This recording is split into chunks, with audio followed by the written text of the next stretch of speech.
میرا نام عمران کوٹا راجستھان سے بول رہا ہوں.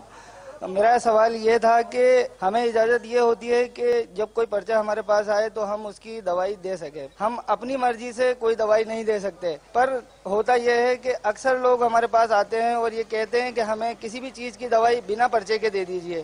تو میں یہ پوچھنا چاہتا ہوں کہ جب ہمیں اس کی اجازت نہیں ہے تو کیا ہمارا یہ ان لوگوں کو دوائی دینا صحیح ہے یا نہیں؟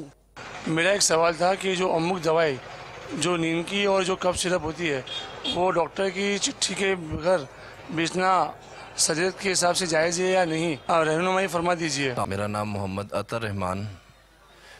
میں اس بارے میں بولنا چاہتا ہوں کہ یہ آج کل میڈیسن کمپنیز ہیں, یہ کچھ ایسی پروڈکٹ ہوتی ہیں جو بلیک میں بیچتے ہیں آگے دکانداروں کو, تو کیا یہ شرعین طور پہ ٹھیک ہے؟ میرا مدنی چاہنے والوں سے یہ سوال ہے کہ یہ جو میڈیسن شارٹ کی جاتی ہیں اور اس کو شارٹ کر کے بیچنا یہ جائز ہے؟ انٹرنیشنل قانون ہے کہ بغیر ڈاکٹر کی چٹھی کے دوا نہیں دی جائے گی.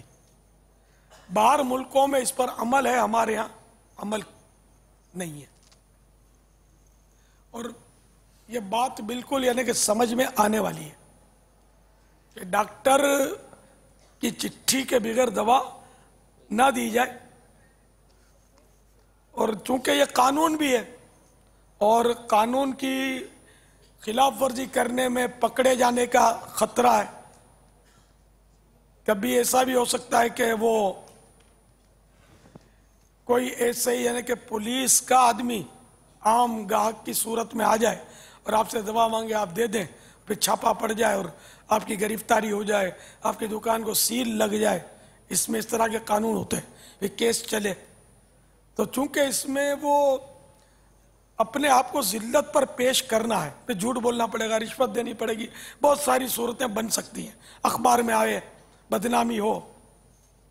تو اس لیے شرعاً بھی ہر وہ قانون کے جو شریعت سے نہیں ٹکراتا اور جس میں گرفتاری کا اندیشہ ہو, بے عزتی کا اندیشہ ہو, ذلت پر پیش ہونے کا اندیشہ ہو, تو اس قانون پر عمل کرنا ضروری ہوتا ہے جبکہ شریعت سے ٹکراتا نہ ہو. تو اس لیے تمام میڈیکل والوں کو چاہیے کہ وہ صرف ڈاکٹر کی چٹھی پر دوائیں دیا کریں.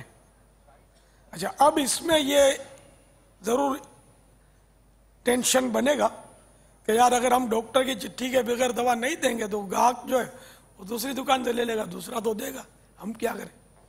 اس میں ایک تھوڑا صبر کرنا پڑے گا. روزی اللہ نے دینی ہے, اس گاہک نے نہیں دینی. آپ صبر کریں گے, ہمت رکھیں گے اور شریعت کے قانون پر عمل کریں گے, شریعت کے قانون پر. اور یہ شریعت کا قانون ہے کہ دنیاوی قوانین جو شریعت سے نہیں ٹکراتے ان پر بھی اس صورت میں عمل کرنا ضروری ہو جائے گا جبکہ وہی پکڑے جانے کا, ذلت پر پیش ہونے کا خطرہ ہو, اندیشہ ہو. پاپا یہاں ایک تشویش یہ ہو رہی ہے کہ اگر مثال کے طور پر کوئی میڈیکل اسٹور پہ جا کے کہتا ہے کہ مجھے نارمل جو گولیاں, میں نام نہیں لے رہا, نارمل جیسے سر درد کی یا اس طرح کے بدن درد کی دوائیاں وغیرہ ہوتی ہیں جو نارمل گھر میں استعمال کی جاتی ہیں, اگر کوئی گاہک جا کے بولتا ہے کہ مجھے اس کا ایک پتا دے دو, تو کیا میڈیکل اسٹور والا اس کے کہنے پہ پتا نہیں دے گا؟ قانون ہے نا, مسئلہ یہ ہے. بعض قانون ایسے ہوتے ہیں کہ جس پہ اگر گرفتاری ہوئی تو بہت مسئلہ ہو جاتا ہے. یہ انٹرنیشنل قانون ہے, آپ باہر نکلو کون دے گا آپ کو؟ آپ دو پین کلر گولی مانگے گا تو بولے گا ڈاکٹر کی چٹھی دو. اس کو پتا ہے کہ اگر میں چٹھی نہیں دوں گا اور اس نے جا کر آگے پھنسا دیا مجھے تو بیڑا ہی پار ہے پھر. اور یہ بلیک وہ ہوتا ہے کہ جو یہاں بلیک سے مراد وہ ہوتا ہے کہ جو دام تے ہے نا اس سے زیادہ دام لینا, شاید یہ ہے یہاں بلیک سے. پھر ایک ہوتا ہے بلیک میلنگ, وہ پھر اور کچھ ہوتا ہے. اس کو کہتے ہیں بلیک مارکیٹنگ.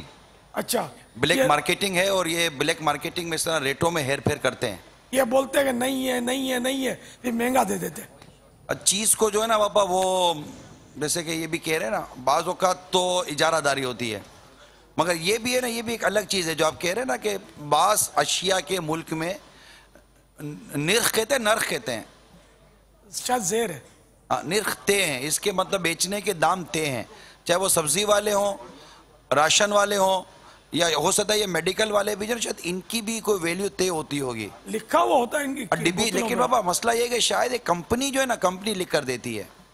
کوئی ایک مشہور کمپنی ہے, اس نے میڈیسن دی, اب میڈیسن کمپنی نے لکھ کر دیا, جیسے کتابوں پر بابا لکھا ہوتا ہے. یہ سب قانون ہے اصل لکھنے کے, ورنہ یہ لکھیں گے پاگل ہو گئے. کتابوں والے نہیں لکھتے, ان کو پولیس والے پہنچے نہیں, کتاب پولیس نہیں بولتی تو نہیں لکھتے. مگر یہ بھی تو ممکن ہے بابا, جیسے کتاب پر بابا جیسے کتاب پر 200 روپے لکھے ہوئے ہیں, لیکن کتاب والے نے جس نے 200 روپے کی لکھے ہوئے ہیں اس کو پتا ہے کہ اس کو 45% ڈسکاؤنٹ پیچھے سے مل چکا ہے اور وہ آگے 35% ڈسکاؤنٹ میں بیچ سکتا ہے.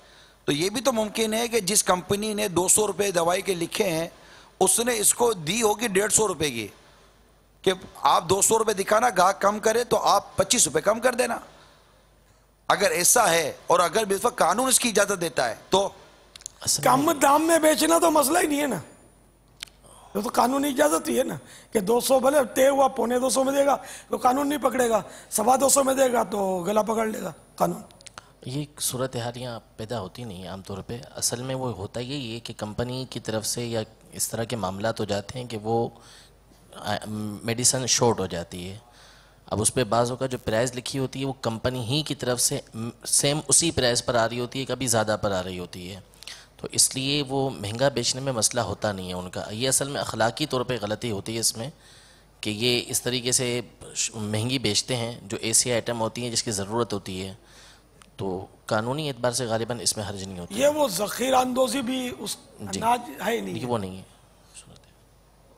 لیکن بہرحال یہ کہ ہے نا کہ وہ یہ مسلمانوں سے مطلب ہمدردی کا الٹ ہے, یہ کہ یہ کیسے لوگ ہیں جو حدیث شریف میں ہے نا کہ دام کم ہوتے ہیں تو ان کو یہ رنجیدہ ہوتے ہیں, دام بڑھتے ہیں, بھاؤ تیز ہوتا ہے, مہنگائی ہوتی ہے تو یہ خوش ہوتے ہیں.